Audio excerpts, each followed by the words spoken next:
Le Mali a déposé en 2022 une plainte contre la France à l'ONU.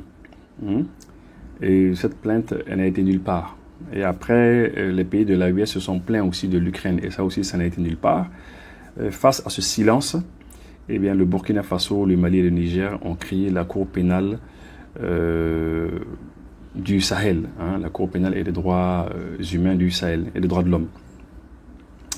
Donc la Cour pénale du Sahel, elle vise à contrer les doubles standards de la CPI, souvent accusée de cibler l'Afrique, tout en ignorant les crimes occidentaux, en établissant une justice régionale indépendante. Voilà, c'est ça. Donc cette Cour-là, elle va permettre à l'AES de traiter souverainement ces dossiers sensibles. Voilà, et ça c'est très important à mon avis. Et on espère que cette initiative va inspirer d'autres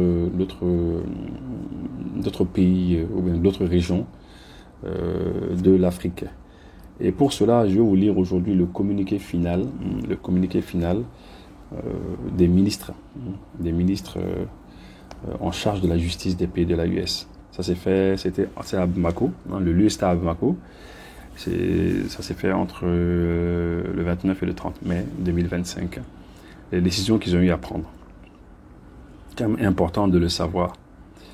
À l'instar des rencontres des départements sectoriels en charge de la mise en œuvre de la feuille de route de la présidence malienne et de la Confédération AES sur les piliers défense, sécurité, diplomatie et développement, cette rencontre des ministres chargés de la justice et des droits de l'homme ambitionne d'harmoniser les systèmes juridiques et judiciaires. Alors, on veut mettre tout ensemble dans l'AES. Les ministres ont salué la qualité des travaux préparatoires menés par les experts qui ont permis d'identifier des pistes concrètes pour bâtir des institutions et pratiques communes, harmoniser les systèmes juridiques et judiciaires et renforcer la coopération judiciaire et pénitentiaire au sein de la Confédération AES.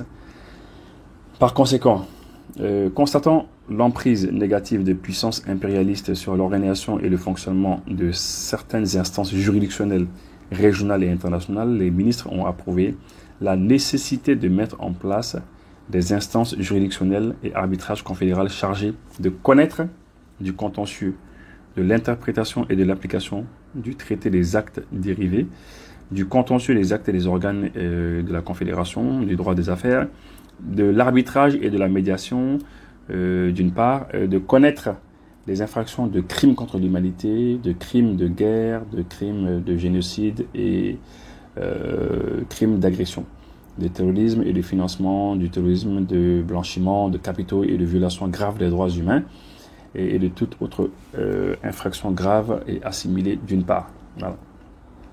D'autre part, disons, en attendant l'opérationnalisation des instances annoncées, les ministres ont approuvé la recommandation tentant à saisir tout organe, juridictionnel ou non, au plan international contre les auteurs, co-auteurs et complices, personnes physiques ou morales, étatiques ou non étatiques, d'actes de terrorisme, de financement du terrorisme et d'apologie du terrorisme. Donc, c'est très clair. Ceux qui vont faire l'apologie du terrorisme, ils seront ciblés. Ceux qui vont financer le terrorisme, ils seront ciblés. Qu'on soit étatique ou non étatique, et qu'on est complice de ces agissements-là, on est ciblé. Et ça, c'est quand même très important. Les ministres ont approuvé les recommandations relatives à l'harmonisation des statuts et textes régissant les libertés, les professions libérales du secteur de la justice en soutenant la mise en place d'un comité d'experts chargé de rédiger des textes communs en étroite collaboration avec les acteurs concernés. En matière de coopération judiciaire, les ministres ont approuvé la conclusion d'accords tripartites renforçant l'entraide judiciaire, l'extradition et le transfèrement des personnes privées de liberté, ainsi que l'harmonisation des législations pénales, notamment sur le terrorisme et la criminalité transnationale organisée. Les ministres ont encouragé l'extension du bénéfice de l'assistance juridique et judiciaire aux ressortissants des États membres de l'AES, la mise en place d'une plateforme numérique de coopération judiciaire et la création d'un fichier unique des personnes recherchées. Ça veut dire que les personnes qui seront recherchées, qu'elles soient dans l'AES ou pas, ces personnes auront leur nom dans un fichier commun à tous les pays de l'AES. C'est très bien. Les personnes qui seront poursuivies aussi ou condamnées pour crimes contre l'humanité, terrorisme et financement du terrorisme, blanchiment de capitaux, prolifération des armes de destruction massive et toutes autres infractions graves et assimilées. Les ministres ont décidé d'organiser des formations conjointes les acteurs judiciaires et de mutualiser les ressources techniques pour renforcer l'efficacité des systèmes juridiques et judiciaires. Concernant la coopération pénitentiaire, les ministres ont souligné l'importance de renforcer la coopération en matière de renseignement, de lutte contre la radicalisation et l'extrémisme violent, de sécurisation des prisons et gestion des détenus, en particulier ceux arrêtés pour terrorisme. Les ministres ont approuvé la création d'un cadre d'échange périodique pour partager les bonnes pratiques et améliorer les conditions de détention.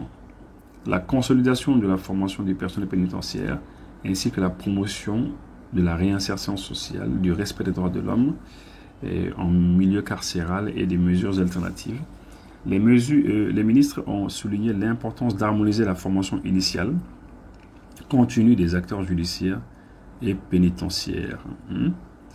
Les ministres ont approuvé la construction d'une prison de haute sécurité. Oui, la construction d'une prison de haute sécurité, PHS, liée à la future Cour pénale sahélienne et des droits de l'homme, CPSDH, ainsi que l'harmonisation des statuts du personnel pénitentiaire conformément aux règles internationales. Les ministres ont approuvé la proposition de mettre en place des comités techniques nationaux chargés de veiller à l'harmonisation des symboles des États et de la Confédération du suivi et de la mise en œuvre des recommandations issues de la présente réunion. Là, on voit un petit peu.